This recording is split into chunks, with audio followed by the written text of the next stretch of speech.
আমাদের খাদিজা এডিটিং এর সকল প্রকার পার্ট গল্প দেখতে আমাদের চ্যানেলটি সাবস্ক্রাইব করে পাশে থাকা বেল আইকনটিতে ক্লিক করে অল নোটিফিকেশন অন করে দিন। কোথায় উনি? নিচেই আছে, ইনিমিনি ঘুমালো, ওদের নিয়েই বসে আছে। আপা জানো দুলাভাই কত ভালো। বিহার চোখে মুখে উপচে পড়া উচ্ছ্বাস। শ্রেয়া কৌতূহল গলায় বলল, কি কি করলো দুলা ভাই যে এত ভালো হয়ে গেল? পিহা পা তুলে বসল, হাতে থাকা কাটা পেয়ারা মাখা ওদের সামনে দিয়ে বলল, মিনিকে বুকে নিয়ে ঘুম পড়ালো। কত সুন্দর সুন্দর কথা বলে। চৈত্র ভাই আর জ্যৈষ্ঠ ভাই বলেছে পদ্মার পাড়ে যাবে। দুলাভাই বলল আজ নাকি থাকবে না। ও আপা থাকো না আজকে। পিহার চোখ মুখ উজ্জ্বল আশাদীপ্ত। পৌষ খিটমিট করে বলল, আগামী 1 সপ্তাহেও আমি নড়ছি না। পিহা দৌড়ে বেরিয়ে গেল, খবরটা দুলাভাইকে দিতে হবে। শ্রেয়া হাসতে হাসতেই বলল, তুই এভাবে কতক্ষণ লুকিয়ে থাকবি? যতক্ষণ না বেটা রাজি হয়। শ্রেয়া পেয়ারা মুখে দিল, এক পিস, বলল,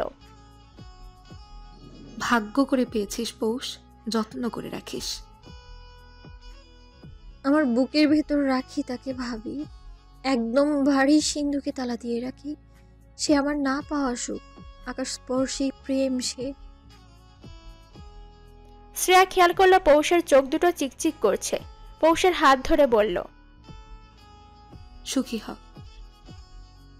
শ্রেয়া একটু থেমে জিজ্ঞেস করলো, একটা কথা জিজ্ঞেস করি? এভাবে কেন বলো বলো। ওই কাজের মেয়েটা, মানে যাকে নিয়ে এত বদনাম, তার আচরণ কেমন দেখলি? পৌষ ভাবুক হলো। সোহার আচরণ সে কোনো কালে সুবিধার দেখেনি। শ্রেয়াই বলল, আমি তৌসিফ ভাইকে এখন সন্দেহ করতে পারি না পৌষ, কিন্তু বিনা কারণে এত বড় কুৎসার উঠল। ওনার সৎ বোন সোহা ভাবি, অমন কিছু নেই, কিন্তু সোহা বা মিনু এদের প্রতি ওনার আচরণ ততটা আমি বুঝি না, যথেষ্ট নরম। তুই প্রশ্ন করিসনি? করেছি। উত্তর দেয়নি? দিয়েছে।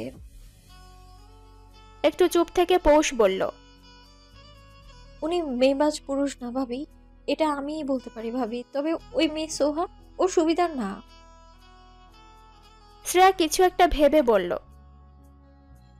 এটাকে বিদে করলেই হলো। বলেছি আমি। কথাটা মিনমিন করেই বলল পৌষ। দরজায় এসে দাঁড়ালো তৌসিফ, সবটা শুনল। মুখে তার বাঁকা হাসি। বউটা কাল বড়সড় একটা সারপ্রাইজ পেতে চলেছে। তৌসিফকে দেখেই শ্রেয়া বলে উঠল, আরে দুলা ভাই ভেতরে আসুন। তৌসিফ ঢুকেই বলল, পৌষরাত, রাতে কিন্তু চলে যাচ্ছি আমরা। পৌষ মুখ ঘুরালো। এর মানে জানা আছে তৌসিফের। চালাক পুরুষ সে, তাই বলল, হ্যাঁ একটু দরকার, তোমার রুমে এসো তো। বলেই অপেক্ষা না করে চলে গেল তৌসিফ। পিছু পিছু পা ফেলে গেল পৌষ। রুমে ঢোকা মাত্রই দরজাটা আলগোছে বন্ধ করে দিল তৌসিফ। পৌষ ছটফট করে বলে উঠল, দরজা খুলুন, এই দরজা খুলুন মিয়া। যেই না দরজা খুলতে যাবে তখনই তৌসিফ ওর হাত টেনে ধরল, গম্ভীর কণ্ঠে বলল, লাফালাফি করছো কেন হানি? কথা শোনো। মানে কি? দরজা কেন লাগালেন? আহা কি হলো? কিচ্ছু করবো না। আজব, লজ্জা লাগে না আমার? কেমন দেখালো এটা? চাচারা বাসায়, তাদের সামনে দরজা কেন লাগালেন আপনি? তৌসিফের মাথায় এতক্ষণ কথাটা ঢুকলো। বক্র হেসে দুই হাতে পৌষের গাল দুটো ধরল। অতি সন্তর্পণে ঠোঁটে চুমু দিল একটা, ব্যাস। ঠান্ডা পৌষ রাত। সূচকটা লুফে নিল তৌসিফ। পৌষের মুখে লেপটে দিল প্রেমময় সুধা। বোধহারা হলো পৌষ। মুখ লুকালো তার পুরুষটার বুকে। দুই হাতে আগলে নিল তৌসিফ। প্রশ্ন করল, আরেকবার হবে?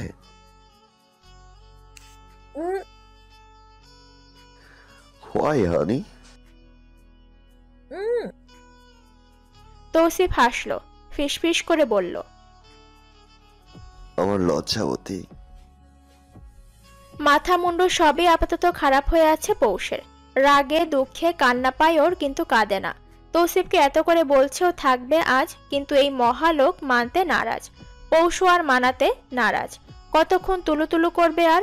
মানুষের বিবেক থাকা উচিত।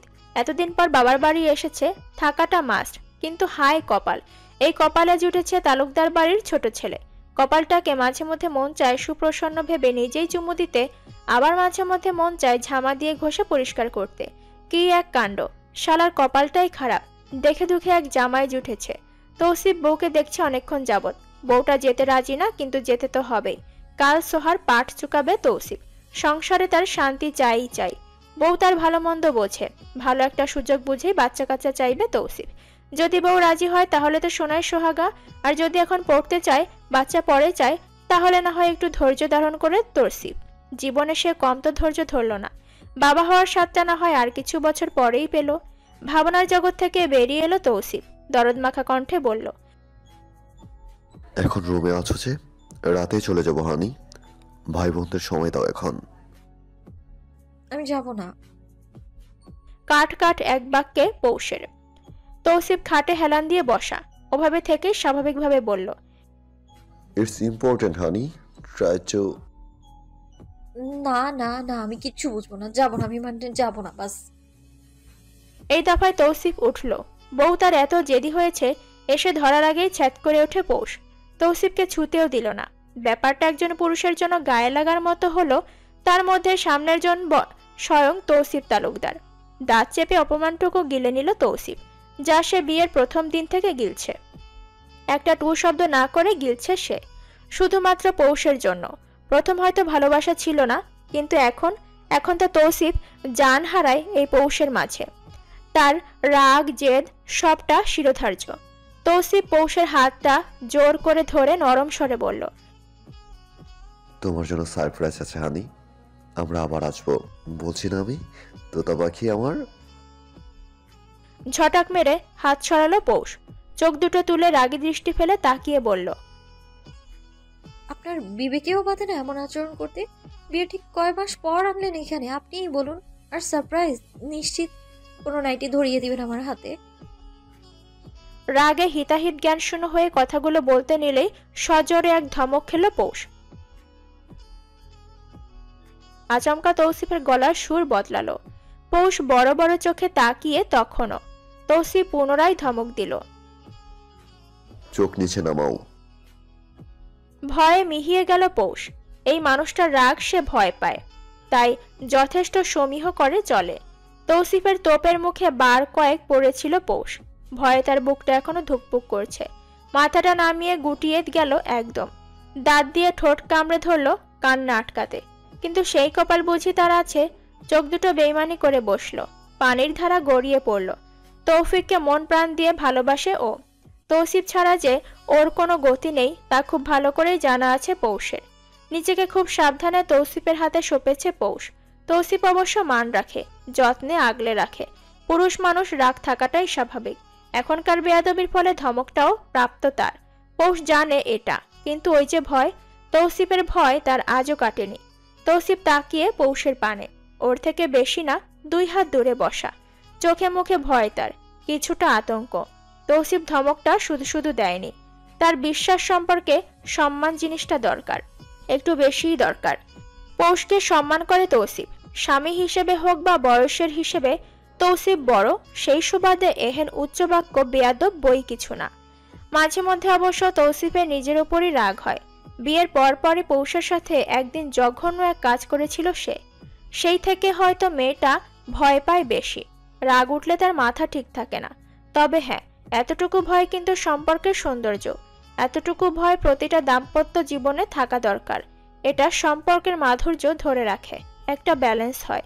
চাইলেই এখন বউকে বুঝিয়ে মানিয়ে নিতে সক্ষম তৌসিফ, তবে নিজের পায়ে কুড়াল মারার পাবলিক তৌসিফ না। গটগট পায়ে রুম ত্যাগ করলো ও। পৌষ নাক টানলো। মানুষটা কি বেশি রেগে গেল? পৌষ কি করবে? ওর যে মুখটা বেশিই চলে একটু। এত বছরের তৈরি করা মুখ চাইলেই কি কম চালানো যায়? সে তো জানে তার তোতা পাখি মন থেকে বলেনি, তবুও রাগ কমল না। নিজেকে অপরাধী ভাবল পৌষ। মনটা বেজার হলো নিমিষেই। চোখের পানি মুছতে দেখলো পিহা ঢুকছে। হাসি মুখে আপাকে দেখেই বলল, বাইরে সপা নাস্তার জন্য ডাকে। তোর দুলাভাই কি চলে গেল? কই যাবে, দুলাভাই তো চৈত্র ভাইয়ের সাথে বসা। আমরা সবাই আছি, মা পিঠা বানিয়েছে, আসো তুমি। পৌষের বুকটা একটু হলেও শান্ত হলো। ও তো ভাবলো রাগে বুঝি জামাই তার ফুরুত হয়ে গেল। সুন্দর মুখ এক জামাই, জ্বালা সব পৌষের। ভয়ই লাগে কখন না উড়ে যায়। হায়, সে যে কি জ্বালা তা নারী মন বই কেউ বুঝবে না। জামাই আগলে রাখাও এক তপস্যার বিষয়, যা রোজ করে বেড়াচ্ছে পৌষরাত হক তালুকদার। মাগরিবের আজান দিল মাত্র। চোখে মুখে পানি দিয়ে রুম ত্যাগ করলো পৌষ। চোখ দুটো ভালো করে মুছে নিল যাতে কেউ বুঝতে না পারে। সবসময় অল্পতে বাড়ি মাথায় তোলা পৌষ এখন কান্না লুকাতে জানে। কেউ বুঝলেই জিজ্ঞেস করবে চোখ ফুলার কারণ, তখন পৌষ কিভাবে উত্তর দিবে? হাতে নিজের পার্সটা নিয়েই বের হলো। ড্রয়িং রুমে দুমসে আড্ডা চলছে। সবাই বেশ খোশ মেজাজে আছে। পৌষের বুকটা ফেটে কান্না পায়। সে থাকতে চায় কিছুদিন, কিন্তু তৌসিফ মানবে না। একে তো থাকা হবে না, তার উপর তৌসিফ উল্টো রেগে গেল। নাক টেনে উপস্থিত হলো পৌষ। জ্যৈষ্ঠ বোনকে দেখেই বলে উঠল, আপা এখানে বসো, দেখো তোমার না ডিম পিঠা পছন্দ। পছন্দের ডিম পিঠাটাও আজ ওর খেতে মন টানল না। মনটা তার কাছে আজকাল থাকেই না। তৌসিফ তালুকদার চুরি করেছে সেটা। বেটা পাক্কা চোর একটা। ইনিমিনি তৌসিফের পাশে বসা। তৌসিফ চিত পিঠায় হাঁসের মাংস দিয়ে শালি দুটোর মুখে দিল। মিনি আপাকে ডাকলো, আপা আপা কি হয়েতে? ইনিও তাল মিলিয়ে ডাকলো। তৌসিফের পাশে বসার সাহস পৌষের নেই। সবার সামনে যদি তার রাগ প্রকাশ করে বসে তখন। হেমন্ত হঠাৎ খেয়াল করলো পৌষের হাতে ব্যাগ। কপাল কুঁচকে তাকালো ও। জিজ্ঞেস করলো বোনকে, কোথাও বের হচ্ছিস? চলে যাচ্ছি হেমু ভাই। একসাথে অনেকগুলো চোখ তাকালো ওর পানে। তৌসিফও তাকালো। মুখে তার বক্র এক হাসির রেখা। ও জানতো এটাই হবে। পৌষকে এখান থেকে নেওয়া যতটা সহজ, ঠিক ততটাই কঠিন। তখন যদি বউকে ভয় ভাঙাতে বুকে আগলে নিত, তাহলে এক লাফে তৌসিফের মাথায় চড়ে বসতো সে। তাই তো তখন রাগ দেখিয়ে বেরিয়ে এলো। এখন বউ উল্টো নিজেই রাজি। হেমন্ত কিছুটা ধমকের গলায় বলল, ফাইজলামি করিস? যা ঘরে ব্যাগ রেখে আয়। পিহু শোনা, তোর আবার ব্যাগ রেখে আয় তো। পিহা দৌড়ে এগিয়ে এলো। ব্যাগ নিয়ে টানাটানি করলো। পৌষ দিল না। পৌষ থমকানো গলায় বললে উঠল, আবার আসবো, আজ যাই, কাজ আছে একটু। শ্রেয়া তৌসিফের দিকে তাকালো। বোঝার চেষ্টা করলো, অতঃপর জিজ্ঞেস করলো, তুই না বললি থাকবি? কাজ আছে ভাবি, না হয় থাকতাম। তৌসিফ পিঠা মুখে দিল। ইনিমিনি খাবে না আর। টেবিল ভর্তি হরেক রকমের পিঠা। বড় চাচা উঠে এলেন। পৌষের মাথায় হাত দিয়ে বললেন, কিছু নিয়ে রেগে আছিস আম্মা? থেকে জানা আজ। চোখ দুটো টলমল করে উঠল হঠাৎ। বড় চাচার অনুরোধ ভালো লাগলো না ওর। চাচার হাত ধরে পৌষ নরম স্বরে বলল, আবার আসবো তো। বেশি জরুরি? চৈত্র এসে আবার বাহু জড়িয়ে ধরল। জ্যৈষ্ঠ গোমরা মুখে দাঁড়িয়ে রইল পাশে। পিহা নাক মুখ লাল করে ফেলল। ইনিমিনি বুঝলো কিছু হয়েছে। নেমে আপার কাছে এসে হাঁটু জড়িয়ে ধরল দুটো। তোতলানো শব্দে বলল, আপা আপা কি হয়েতে? চাচিরা তৌসিফের মাথায় হাত রাখতে সংকোচ করলেন। মুখেই বললেন।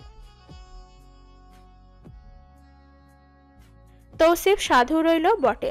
বলল, পৌষরাত থাকলে আমার সমস্যা নেই। পৌষের বুক ফেটে কান্না পেল। পৌষ থাকলে নাকি বেটার সমস্যা নেই। কেন নেই? থাকতে হবে সমস্যা। 100 বার থাকতে হবে।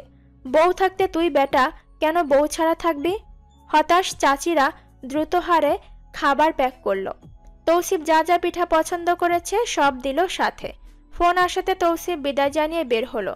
ও বের হতেই পৌষ ছাড়াতে চাইল ভাই বোনদের, কিন্তু হায়, তা বুঝি হয়? কান্না রোল পড়ে গেল মুহূর্তেই।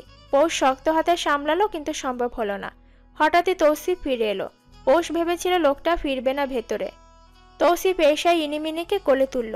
আল্লাহ মালুম সে কি বোঝালো, তারা থামলো। তৌসিফের 2 গালে 2টো চুমু দিয়ে আদর লাগিয়ে বলল, দুলাভাই থাতো না প্লিজ।